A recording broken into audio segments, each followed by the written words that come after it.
pessoal! Sejam todos bem-vindos a mais uma aula de Física. Essa é a nossa aula de número 32 e eu sou o professor Maico Maciel.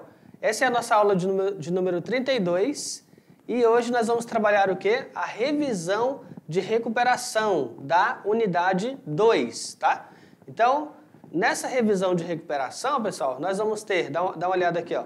Vamos falar aqui sobre a primeira lei de Newton, sobre a força de atrito e a segunda lei de Newton, parte 2, tá? Então entra nesse conceito aí, princípio da inércia, conceito de força, medida de força, força em movimento segundo Aristóteles e força em movimento segundo Galileu, ok? Então assim, vamos refletir. A primeira lei de Newton, o que você tem que lembrar dela? Você tem que lembrar que ele vai dizer o seguinte, que todo corpo que está em repouso tende a permanecer em repouso, a menos que uma força contrária atue sobre ele.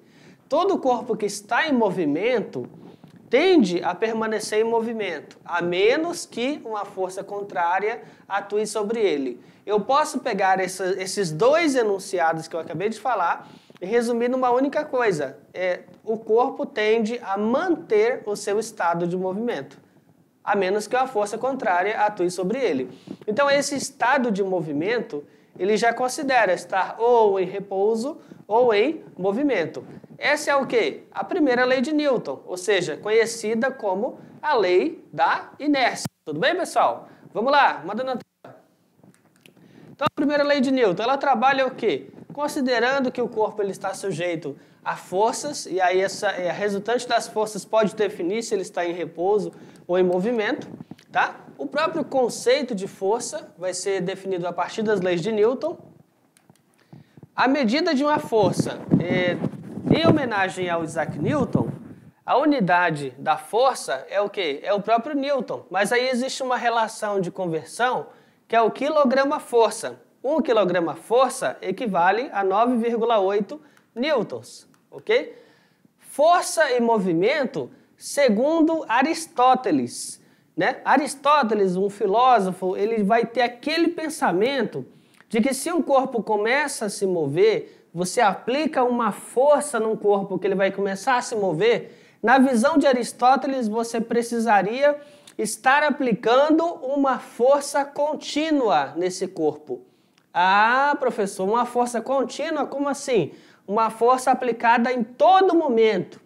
Em todo momento essa força deveria estar presente. Então, o conceito de força e movimento, na visão de Aristóteles, é que esse movimento só existiria com a presença constante da aplicação dessa força. Esse é um pensamento aristotélico. Em contraposição a esse pensamento aristotélico, existe o pensamento de Galileu Galilei. Tá? Na visão de Galileu Galilei, não é bem assim. Na visão de Galileu Galilei, se eu tenho uma superfície perfeitamente polida, basta que eu aplique uma força inicial motora, coloque esse corpo em movimento e ele vai continuar andando ali infinitamente com velocidade constante. Ou seja, na visão de Galileu, eu já não precisaria estar aplicando aquela força constante, né? Conforme alertava Aristóteles. Ok, pessoal? Então vamos lá, vamos nessa. Detalhando mais aí. Vamos nessa. Detalhando mais aí a visão de Galileu. Se o corpo estiver em repouso, é necessário a ação de uma força sobre ele para mudar o seu estado de movimento, para que ele fique em movimento. Uma vez iniciado o movimento, cessando a ação das forças que atuam sobre ele, ele continuará a se mover indefinidamente, ou seja, não vai parar, né, em linha reta, com velocidade constante. E aí você vai ter que lembrar que quando a velocidade for constante, a sua aceleração é zero, né? E a força resultante é a massa vezes a aceleração. Se a aceleração é zero, a tua força resultante é zero. Tudo bem, pessoal? E aí, para a gente recuperar, né? Vamos lá? Hora de recuperar. Para você entender melhor esse conceito, vamos resolver aí a nossa primeira questão. Primeira questão, enuncie a lei física a qual o herói da tirinha a seguir se refere, tá? Então temos aí uma tirinha, e nessa tirinha, olha só, vamos ler aqui, vamos entender essa tirinha. Nessa tirinha, o personagem ele fala assim, Odeio aprender física no ônibus. Então ele está estudando no ônibus, né? Odeio aprender física no ônibus. Aí de repente acontece um barulho assim, ó. Que barulho é esse? Imagina que é o barulho de um freio. O ônibus está freando muito rápido, né? Aquele barulho de freada ali. Pronto. É um barulho de que o freio foi acionado. E o que aconteceu com os personagens no ônibus? Todos foram lançados, né? Dentro do ônibus. Todos foram lançados, jogados dentro do ônibus.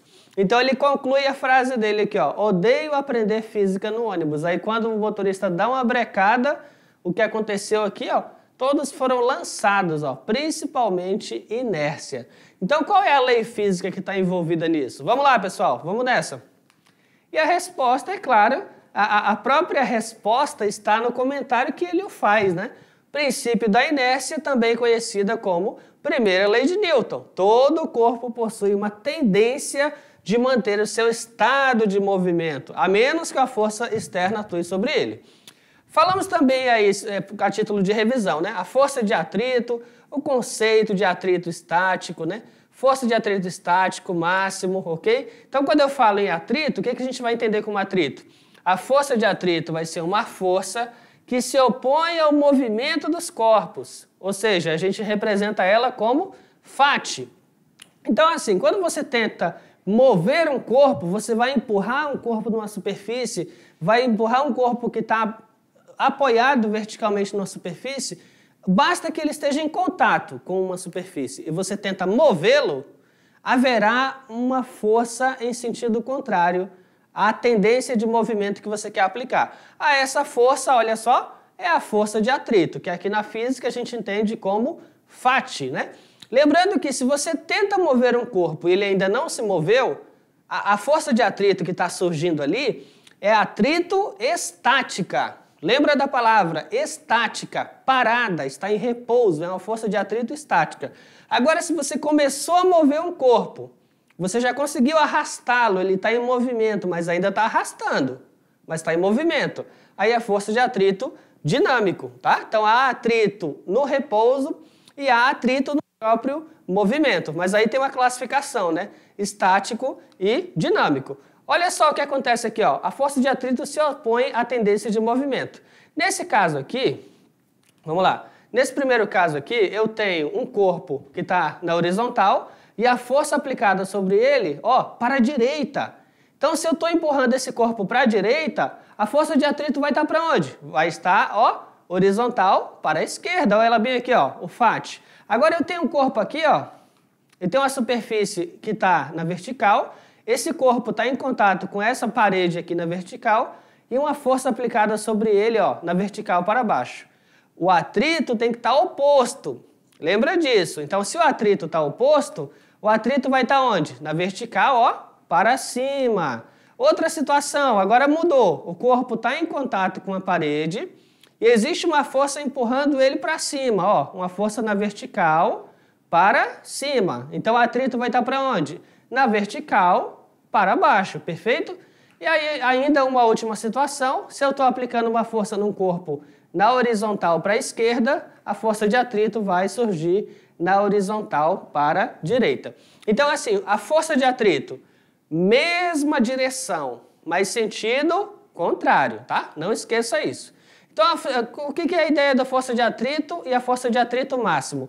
Acontece o seguinte, que quando você começa a aplicar a força sobre um corpo, a força de atrito vai crescendo de forma proporcional até um valor máximo. Nesse valor máximo, ela não consegue crescer mais. Então, quando você consegue igualar e um pouquinho maior do que esse valor máximo, haverá a iminência de movimento. Ou seja, ele vai começar a querer ter movimento. Ele vai sair do estático e vai se transformar em dinâmico. Vamos lá, pessoal?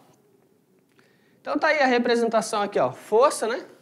Ó, aqui, repouso, né? Ou seja, eu tenho um equilíbrio de forças e aqui essa força ela já está maior que a força de atrito.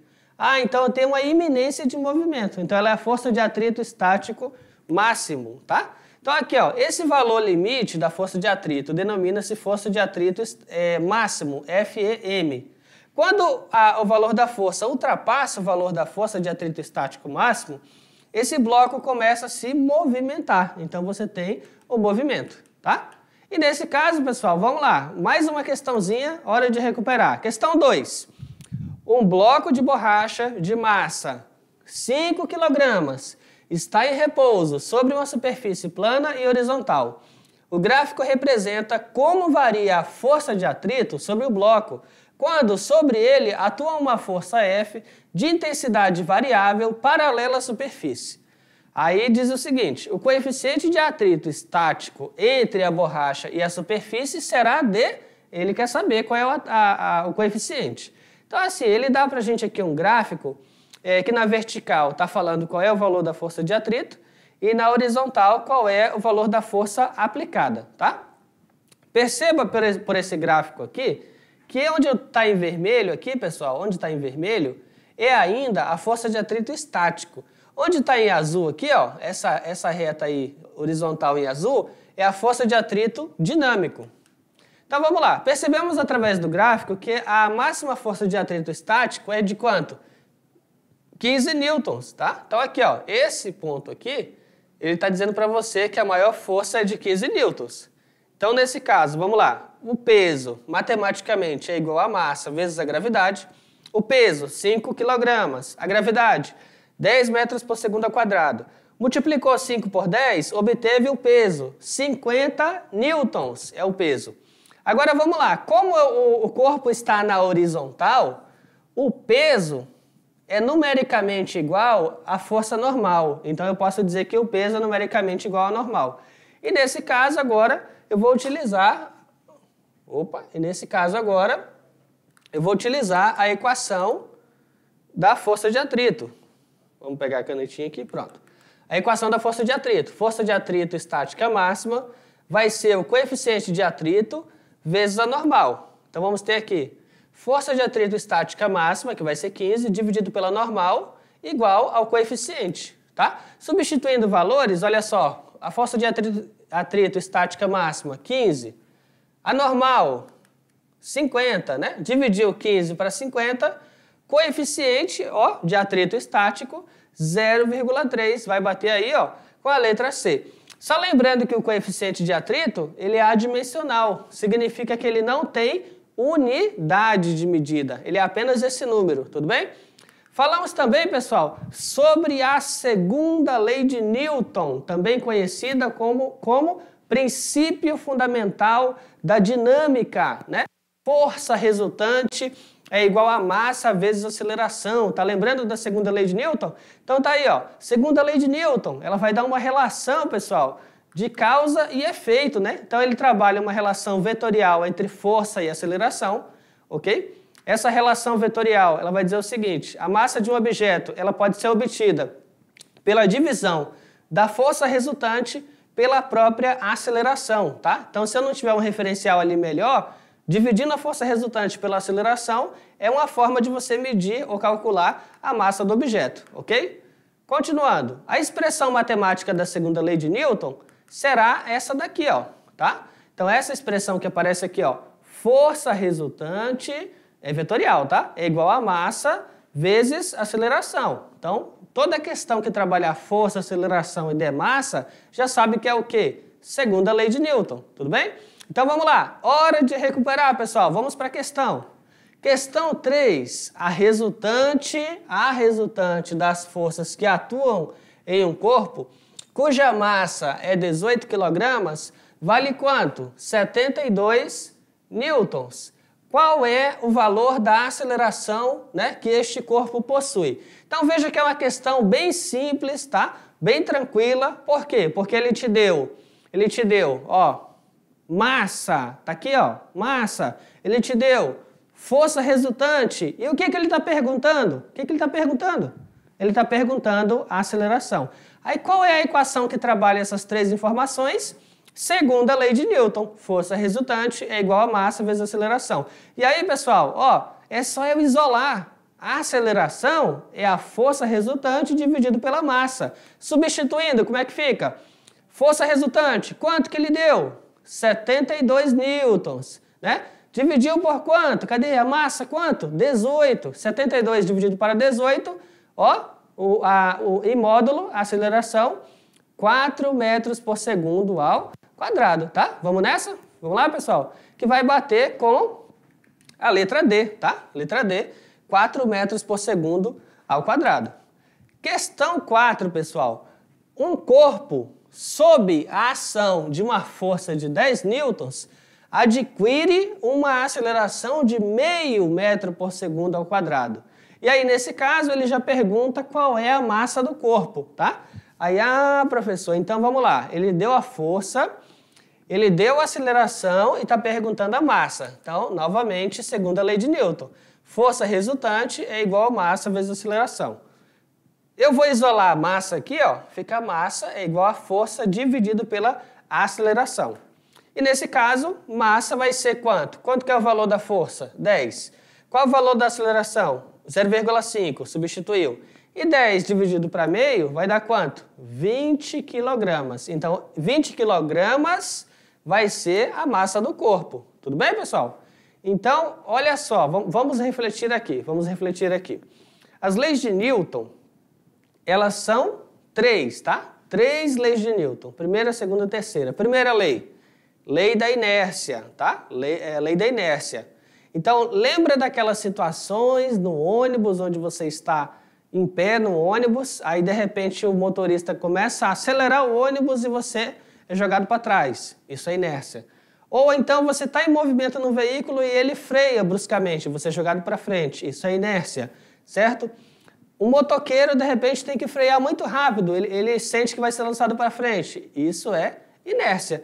Então, resumindo, né? Um corpo que está em repouso tende a ficar em repouso. Um corpo que está em movimento tende a continuar em movimento, a menos que uma força externa atue sobre ele.